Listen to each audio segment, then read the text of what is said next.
clôture. La 28e collecte nationale des banques alimentaires se déroule jusqu'à demain. Une collecte sur fond d'inquiétude. Les aides alimentaires européennes pourraient baisser. Pourtant, avec la crise, les bénéficiaires sont de plus en plus nombreux. 18 millions d'Européens en tout sont concernés. Le reportage à Bordeaux avec Pauline Boyer. 9 millions de repas par an sortent de ces hangars. Aujourd'hui, l'Union européenne envisage de baisser ses aides. L'antenne bordelaise pourrait dès 2014 recevoir près de 20% de denrées en moins. Aujourd'hui, ce fonds européen, programme européen d'aide aux plus démunis, le PEAD, assure 500 millions d'euros. Avec ce qui est programmé, il ne va plus nous rester que 43% de cette aide. Il va nous manquer 1200 tonnes.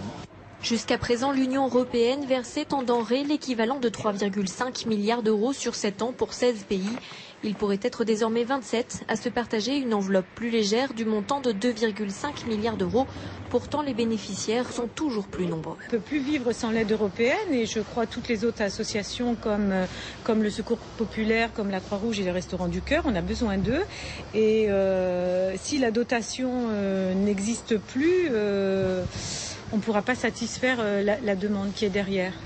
En attendant la décision de Bruxelles, les banques alimentaires, plus que jamais, comptent sur les dons de particuliers. Elles organisent leur grande collecte ce vendredi et samedi partout en France.